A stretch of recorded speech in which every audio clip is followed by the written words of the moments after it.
welcome to Precious Moments. My name is Busisiwe Nomaswazi Gunene, and thank you so much for everyone who has been liking, sharing, and subscribing to our channel. Today, I have the most beautiful, talented young lady, Karabo Lediga. She's an accomplished writer, producer, and director. Karabo, welcome to Precious Moments. Thank you so much, Lucy, for having me. I'm very happy to be here. You know, it feels like a full circle because I can't remember the last time I was with you. I remember we worked together in Pure Monati show and we were very young back then and it was just fun. But now we are all grown up and serious. I think to start off, for our viewers who don't know who Karabo Lediga is, can you tell us a bit about yourself, your background, where you grew up, family, siblings? So, as we've established, my name is Karabo Lediga. My middle name is Deliwe. I don't know. I find that interesting. Yeah, I remember. Yes. Because we were all like, Deliwe. Yeah, Deliwe. It's a Zulu grandmother on my father's side, who I didn't meet. We grew up in Pretoria, first in Soshanguve. We always call Atteridgeville our home because that's where my maternal grandmother lived all our lives until she passed away, and then my cousins kind of live in the same house. So we have a very big meaning my brother and I. His name is Karabo Lediga, who we've worked with as well, and is my producer and employer and colleague. Yes, Karabo Lediga, the comedian. Yes, the comedian, the actor. Absolutely. Yes, the funny man. That's the Karabo Lediga. I started working in television as a researcher, which I really liked. That's after graduating from UCT, some film and media studies degree. So I worked a lot in educational TV, like What Take 5 and stuff. And I worked as a researcher for game shows, like for ESCOM. Like Hold all on. sorts of research. When were you on Take 5? When did you? I don't remember the years. Because I was also on Take 5. Everybody was on Take 5. Yeah. I remember we had they had what do they call it? A segment where it was called Young Tongues. And it was myself, Bozola 7. We used to talk about teenage pregnancy. That sounds maybe before that, because by the time I was Go Oka, Zola had his own show. So Zola 7 was on. So it was before. I liked doing research actually, but I think I was kind of afraid to go into writing. So when the Pure Monati show came, that was before I was a researcher. But when the Pure Monati show came, I think I was in Cape Town. So my brother kind of forced me to come to Joburg, and I was kind of playing around with you guys. Remember you're like, I was like, yeah, what am I doing? I remember very well. I felt like, why am I being forced into something exactly, because the people are crazy. The comedians are crazy. What's happened with David Go? And I think a lot of them, because we were so young, we were figuring stuff out, I remember I used to wrangle the writers, which are the comedians, and also the actors and the stars of the show. So it was really hard to get scripts out of them, you know. But I got to perform as well, which was fun, and we all kind of did. Yeah. Once you work there, you had to perform, and then you had to write or whatever. I thought it was good training as well. So it took me a while to get into writing. And eventually I was a writer for sketch comedy, and then a director, and then got into long form TV writing, all sorts of things, drama, about lockdown, all these things I wrote, MTV Sugar as well. And then I wanted to become a filmmaker, so I made a short film. It did really well, I guess, at festivals. And then that kind of launched me into my first feature film, Sabbatical, That's a very short summary of my tell us how does it feel, or how is it being Karabo Lediga's sister? I think I feel very privileged to be Karabo Lediga's sister. I think he puts me on, which is great. I've gone around looking for mentors in the TV and film industry. I haven't found one. I think I didn't know I had one already. You know? So once I saw a mentor in him, it was really great to kind of appreciate him and what he does and he's a really great champion. He goes around telling me I'm a better writer, so he's great.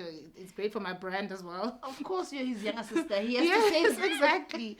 But it's also his standards are very high. So being his collaborators is hard work, And I've often found that I have to prove myself, especially amongst my colleagues and other collaborators, because I don't want to seem put on, even though I really am.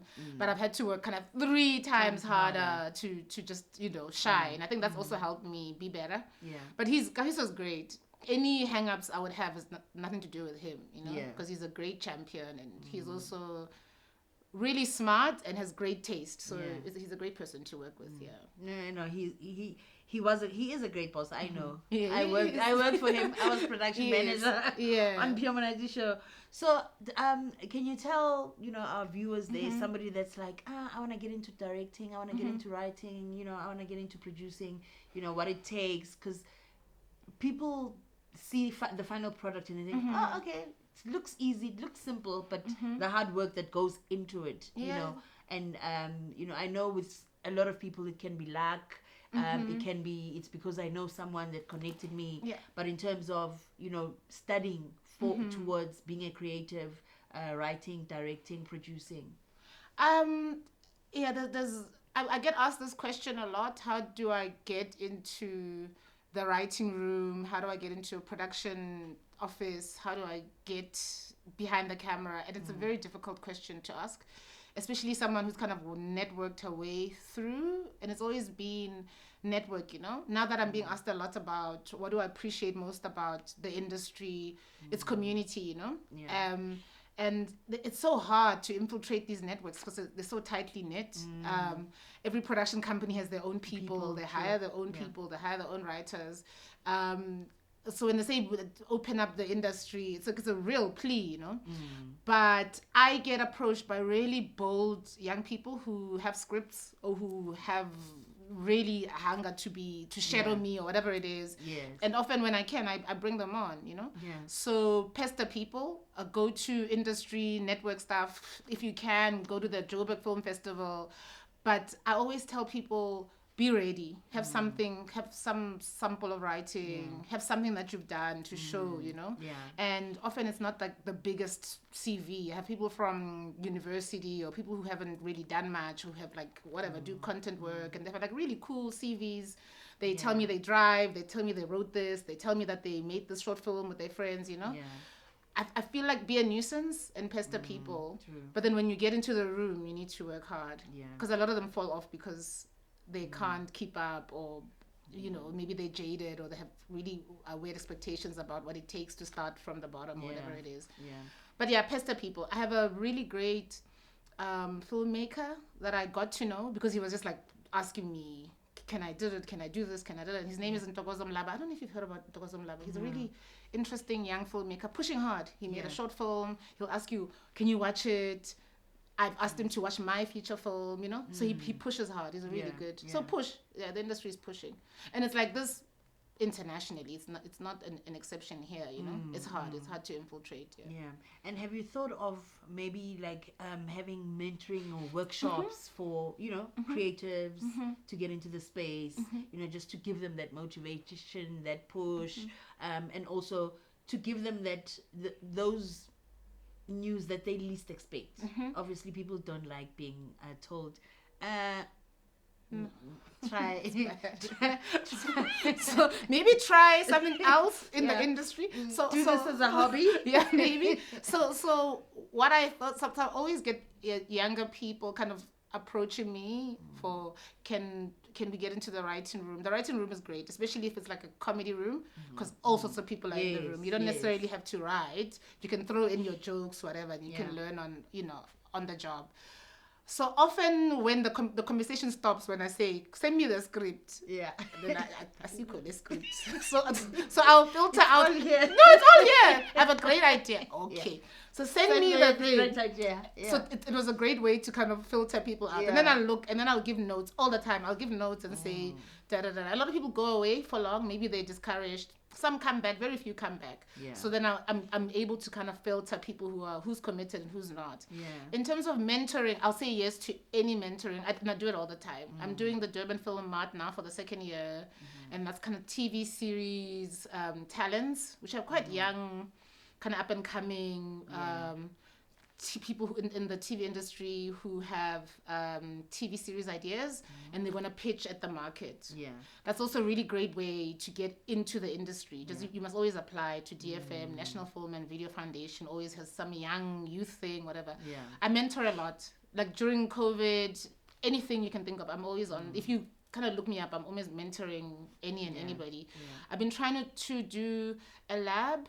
like a film lab or a TV lab, I need a different license, like an educate or whatever, a training license, which I don't have yet, but I'd love to do that. It's with one of the seaters. Exactly, yeah. So I don't have that one, but yeah. And then I also need an NGO for another kind of lab, so I need to work my way up to that, but I'd love to, Let's talk sabbatical. Sabbatios. Yeah. Sabbatical. It's yes. That word, I mean, a lot of people use that word. No, I'm on a sabbatical. I've stopped drinking alcohol. I'm on a sabbatical. I'm not working for a whole year. You know, how did you come up with that title? So the film is about a daughter. She's a corporate hand, doing very well in like a Santon bank, you know. When it starts, she's in her childhood bedroom. She doesn't quite know yet. She's waking up from a blackout. She's peed the bed, vomited on the pillow, and she's like, and then she looks around. She's like, she thinks she's in her Santon kind of cool penthouse, and then she realizes she's in her mother's house, and she's like, her mom obviously has many questions, as all our mothers would. She tries to leave, but she realizes that all her accounts are suspended. She can't leave. So they're trapped in this home. The mom with very high expectations and kind of growing disappointment, realizing that the life she thought she had afforded her daughter is not real, you know. And the daughter has a secret. There's this investigator played by Loiso Kola, so basically he threatens to reveal that the daughter has kind of committed some sort of fraud at her work, you know. So the word or the title sabbatical is what the mother uses to her society ladies. Yeah. So she doesn't want to say lesoho welo or lesoho I don't know, almost sabbatical. And they're like, oh, twinking sabbatical, leave my dear. So like I feel like when people say sabbatical, they make it sound fancy, but I think there's crisis underneath. So I thought, what's a fancy word that a mother would use to cover up her daughter's failure? So that's why I called it sabbatical. Oh, nice. And how did you the cast, how did you choose the cast in terms of the main, especially the main characters, the mother and Mona? So I did auditions. It was tricky because I wanted the two leads, the mother and daughter, to look similar. Yeah. Because I keep playing this kind of theme. Yes. Where people are like, oh no, you could be twins. Wait till that's fun. Yes. So I wanted like that to be believable. But then I wanted extreme talent. Yes. Both of them auditioned, like everybody did. People were very talented, but I couldn't match mom and daughter. So that was very important. So first prize was extreme talent, and I think they ticked those boxes. And then second prize was that they looked kind of similar. So that's how I cast. I did the casting, nothing else. I wasn't thinking, oh, are they popular or whatnot. That's all I did. And how long did it take for you to write the feature? Too long, Lucy. Let me tell you something. What is too long? No, 3 weeks is too long. I'm just like, what I'm thinking? Now I must do another one. Not when I must now do another one. It's hard. Sabbatical too. Yeah. So people like to say, when writers are like, it took me 10 years. I'm like, you're lying. Who writes a thing for 10 years? Are you crazy? I wouldn't hire you if you told me you wrote something for 10 years. That you're not good, my dear. Yeah. But it was in my documents for maybe 6 years, but I wasn't writing it for 6 years. So it was on and off. I remember in 2019,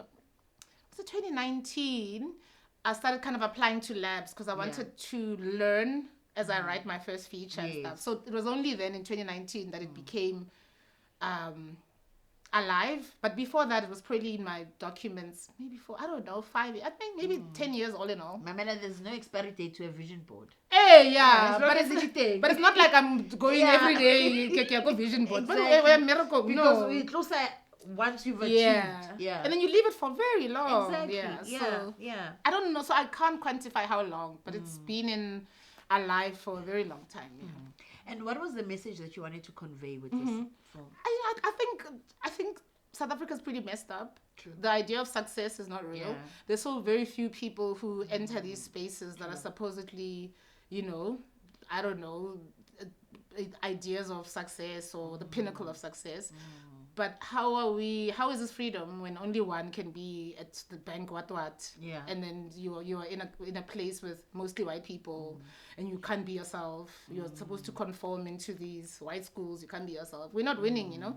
And I think there's like an isolation that happens in this success, you know? Body model C, body private school. You lose community, you know? So I wanted to say it's not working. And perhaps we're better with community, you know? Yeah. But then home also has to be a place where you're also welcome as you are, without your fancy BMW, your fancy education. Yeah. It's fine. You're okay, you know. And you're never welcome because exactly. Exactly. I think le sushi. The sushi, exactly. The champagne. Le money. Exactly. The Danone. Yeah. And how's the feedback been? I know it hasn't even been like 7 days since the film has been released, but yeah. It's been good. I think people are interested in maybe different stories, maybe more honest, you know. They say it depicts real South Africa, which I think is good feedback. A lot of them are triggered by the mother-daughter thing. They're like, yo, I must call my mom, or it makes me think about my mom. Some people cry. So I find that interesting. And it's not only women. A lot of men are like, man, I'm thinking about my relationship with my mom, which is great. That's absolutely. Because yes, I think as African people, we've got those relationships with our parents that really needs us to take a sabbatical and go back home before there's problems. Absolutely. You know? And I also feel like, you know, without the problems being there, one needs to take a sabbatical and just go home and just husa. But home must also let you husa as well. So it's a two-way thing, you know, this thing. Yeah. Also, home must also be a wusable place, a place of wusa. So I think it's an interesting... So I made the daughter and mother quite equal in terms of perspective. So it's like a bit of a conversation, which is good. It's not one-sided. Because with most films, the daughter who's obviously from the corporate bank would always come back and look down on the mom to say, I made it big, you know. Exactly. Regardless of the sacrifices that the mom has made. So you need to know the perspective of the sacrifice, which is important. Ladies and gentlemen, you're still watching Precious Moments. My name is Busisiwe Nomaswazgunene. Remember to like, share, and subscribe to our channel. I'm with the talented writer, producer, and director Karabo Lediga. Karabo, who has been your biggest motivator? I'll definitely say my biggest motivator. What's motivator? Someone that you look up to, someone when you look at them and like, on my vision board, I need to be somewhere in parallel with this person, regardless whether they're male or female. Okay. Or in the same industry or not. Or not. Yeah. I think a lot about Ava DuVernay. I don't know. She comes to mind because she also kind of started, she had been in the industry for long in the background and like quite late in her life, inverted commas, because that's also debatable. She made her first feature film and became quite a light in kind of transforming Hollywood and general international film industry in terms of more representation, especially for women. You know, she puts a lot of women on. She does a lot of training. She does a lot of distribution. She's also quite a civil rights kind of activist. She speaks up, you know, so her speaking up doesn't compromise her work or, you know. So, I find Ava DuVernay very inspiring. I'd like to meet her. Okay. From your lips to the universe. Amen. Yes. And who would you like to work with in terms of talent on your next film or series or drama or besides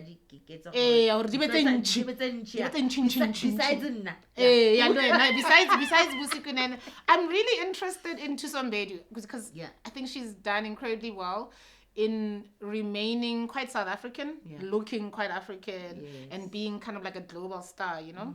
I feel like she'd be interesting to work with in something that's very particularly South African. And perhaps her not being playing an American character, you know? But something with legs that can also be, you know, be distributed internationally. I think she's a good partner in terms of a producer and a star who can speak Zulu and, you know, and know South Africa, so can kind of illuminate a local project. I think Tusombedu is very interesting to work with. I watched one of her shows that she did before, you know, she became an international star is Toons, and she was amazing. No, she is amazing. Yeah, no, she's amazing. She was amazing on Is Toons. She's amazing. Which is the one with the 3 schoolgirls? It's yeah, that one. I watched it. No, I watched it very much, very long. I watched it. Yes, I watched it on Showmax. It was Mahoto. Yes, and who was very talented. My God. And the girl that was on Utando, the Xhosa girl. The Xhosa yes, girl. With the dark skin, very talented actor. What is her name, Gonje? I forgot her name. Very talented. We need to find the name. No, we need to find her name. Trio. Yes. It was Tuso, it was Mahoto, Zikona. Yes, Zikona. She is very talented. Yeah. I saw a short film with her recently, directed by Phumi Morara. She's incredible. She's also a really cool person. I'd like to work with. She's very talented. So what has kept you focused and grounded through all this madness? I like working on stuff I really believe in, which sounds quite idealistic, but I won't write something or direct something that I'm not sold on. Because even on a spiritual level, just ethically, like I don't want to show like rape or whatever. I don't take stuff that I don't believe in or I don't think is kind of worth telling, even on a spiritual level. Like it might mess with me, Tell us about your spirituality. I believe in God, definitely. I don't go to church. I pray every day. I also believe that people look out for me that have passed, and I think they're connected to God. I think they are links to God. They are definitely, or at least links to the Creator. But so I'm always kind of, sometimes I'm like, if my granny would see me now, or she'd see me and I'm doing weird stuff, So I'm always kind of trying to honor, I don't know, the legacy. Yeah, just general blackness as well. Doesn't have to do anything to do with me or the people that came before me. I feel like we need better stories, or somebody to at least be perhaps naive enough to think there's some good in what we do, and it's not just money or fame, So I keep saying, by taking good jobs or making them good, if they're not, I leave to my detriment because I'm poor. You'll be rich one day, don't worry. In spirit, in friendship. Let's keep these films and dramas and series coming. What has been the most valuable lessons that you've learned along your journey?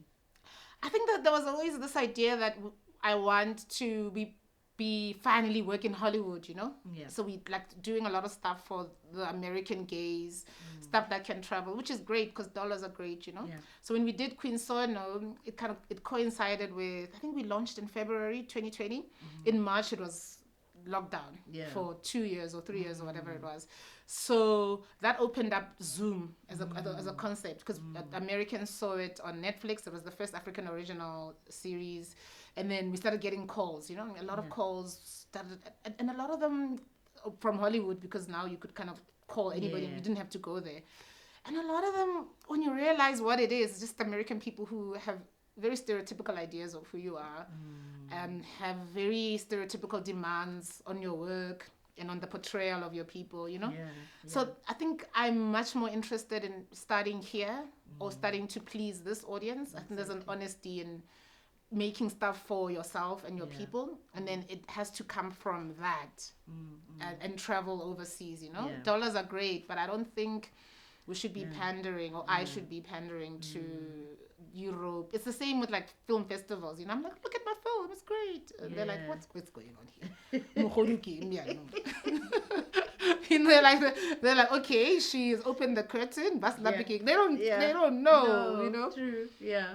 But I don't necessarily want to explain to them. That would be terrible storytelling. Imagine you're watching something and I'm saying, Muhodu is tribe from, you know what I mean? It defeats the purpose. Exactly. Can I watch? Yes. Can you say, Muhodu, Yes. So, you can have both. Maybe you can eventually, but I'm realizing that, just keep it for people here. It's much more fulfilling, I think. And your next film, what is it about? I don't have a next film. Oh, but you do. Maybe I have 6. No, but these are ideas.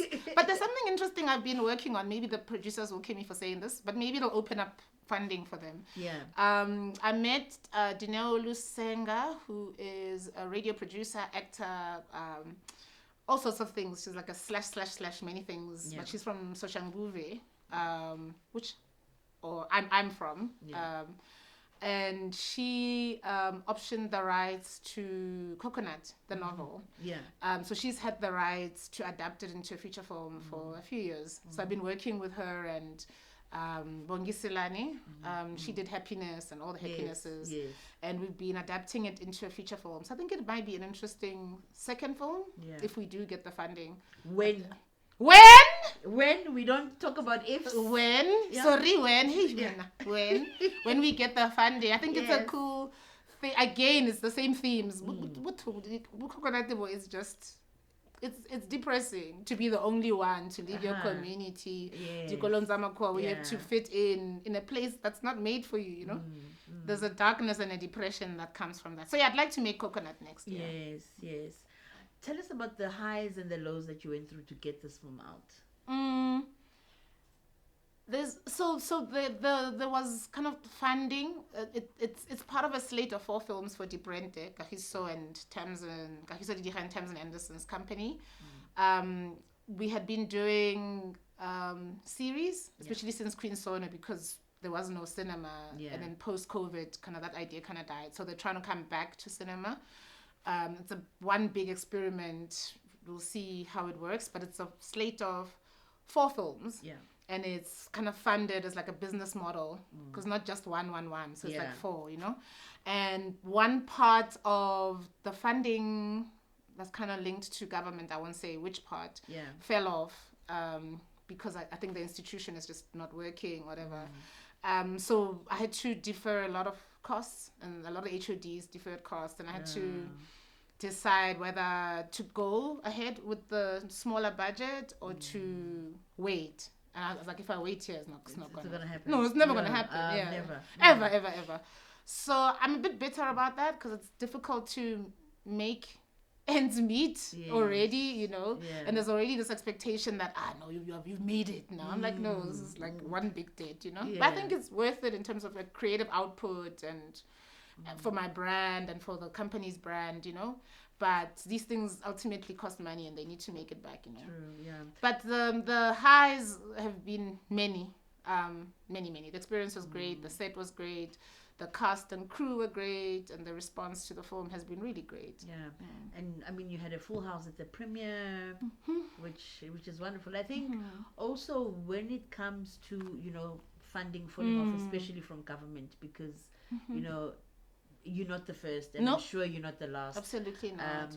Because with government, I think it's just the red tape around it to say, you know, there's Karabo that needs to sign, and then there's Busi that needs to sign, and Busi and Karabo will sign, and then Sandile decides Andizi. And Sandile's on leave. And Sandile's on leave. And, you know, so it's those kind of things. But I think it's a good thing that, you know, you went ahead. Kudos for that, because you've got now material that you can put out there. Absolutely. And funders can literally say, oh, okay, is this what so this is what we're finding something like this. Okay. Absolutely. But if you had like waited and they're like, okay, I've got this movie, but okay, what movie? And it's like, for a first movie, it's also hard. Yeah. It's like, who are you? Where? Show us. Give us the reference. Yes, exactly. What's the reference? Now you've got a reference. Absolutely, you know, you had a premiere, and it was a release date. And then we're like, okay, how many dollars, girl, do you want?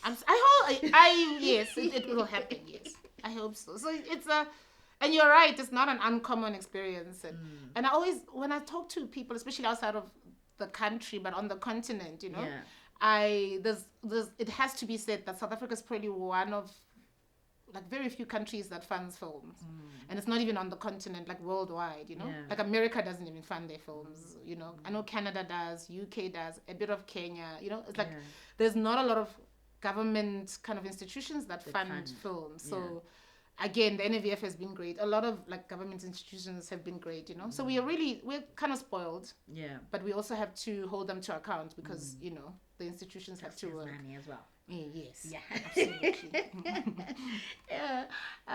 So where to for Karabo Lediga from here? A holiday. Funded by you. Hey, that's fine. That's fine. Soon. No. When I get the money, I will fund your holiday. Please. And then when you do your movie, then you will I'll cast cast me. you. I want tit for tat. But maybe Eastern Cape, somewhere on the beach. That would be nice. Port Alfred, Yeah, Port St. John's, those kind of things. The ports. The ports, yeah. Any port would do. But I think, continue writing. I really like writing. Like every time I come out of directing, this was kind of a long time ago, so maybe I'm healed. I like to go into any writing project, so I like writing for long, so hopefully writing some more. Just to shield oneself from people. I don't really like them. They're great on set, but not for long, But I like this, let me tell you. It's too much, especially when you're a director. And everybody has an opinion. Everybody has an opinion, But I found if I over-prepare, then they're less opinions, Yes, okay. And any, motivation to young creative artists out there? I mean, I know earlier you did say that people must just continue to pester, get they must always stay determined and push. But there's someone out there who went to AFTA or who went to whatever film school and quiet, are there any internship opportunities maybe, and how do you guys select people for internship? There's something quite dark and sinister about this industry, and I'm often kind of careful to be overly optimistic about it. It's pretty whack. And there are hardly any opportunities, even internship ones, I know that there's often, I'm trying to remember, and I wonder if it's useful to even have like links to stuff like attached to this episode, but I know that there would be internship programs I know the Gauteng Film Commission has an internship program, and I think there's a Black Filmmakers Association that also has an internship program. So what they would do is get interns and train them themselves and then start placing them, I know Durban Film Mart also has an internship program. So there are a few of them. So often, because we are on and off with production, so right now they're probably like 2-3 people in the office.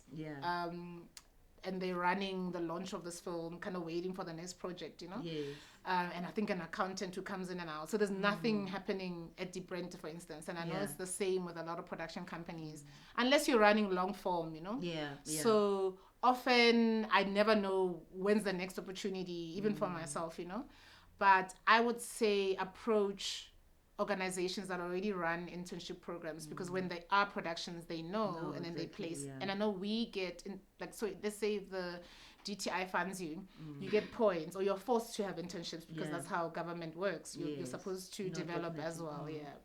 So it always sounds a little bit hard to believe, but our systems work. There's no stability in TV and film production, but the people around it, the different kind of pillars of it, they keep it going, and then I would always say, have a script ready. If you're a writer, have a script, because I've always known that the least expensive part of production is script writing, because it's just you. Exactly. You're hungry, or you're whatever. So write, just write, because by the time you there's a call for applications or a call for films, whatever, and there's always a call for something. You're ready, And then so if I'm really frustrated, I do like pitch decks. So I'll sit at home and do kind of like a 4-page Word document of my idea. I have like maybe 10 now. Sometimes people ask me, what are you working on? I'm like, okay. And then sometimes I'll do like a director's deck as well, because I'm like, I have nothing. I'm frustrated, but I can do output. So the work you can do on your own is inexpensive, but it's a great investment. Fantastic. Thank you so much for coming through to our moments that are precious. And we have a little something for you. Screen! That's so cool. I didn't just... So this that's so gonna cool. be like a nice Oh my goodness, that's for so you. cute. Oh my goodness. Oh, you don't know how much I love hoodies. Really? Sorry, I'm very excited. I like gifts. And a copy. Oh, that's so cool. I'm glad you love it. No, I love it. The people people who work with you are like, hey, but is this person starving or what? Doesn't she know things in the world? Thank you. This is excellent. Thank you. I love gifts. This is thank great. you so much. I must tell you, I was through. born on the 8th of January, so I don't get gifts. Oh, is it? Okay. Yes. All right. Vicky, you've noted that now. I'm like, oh, thank you. Thank you so much. It's a pleasure. Thank you. This was so much fun. I know I talk long. I'm like, no, I enjoyed it. Oh, also, it's a great catch up for us. I mean, yes, Pyomunati was when 20. Sure, I can't even remember. Almost 20 years, I think. Right? Yeah. Almost 20 years. That was Karabo Lediga, writer, producer, script writer, director. Great chat. It was lovely to see her after working together at Pyomunati show for the past donkey years. This is Precious Moments. My name is Busisi Wenomaswazi Gunene. Please remember to like, share, and subscribe to our channel. And I'd like to thank my crew, our DOP, Sandile Majiza, our content producer, Victoria Litswalo, our makeup artist, Buleng, and everybody on the ground, the caterers, Zintle Nomtandazo, Mimi, Auntie Tumsani, Fumbi, Butilo. You guys are wonderful. Mwah. Love you.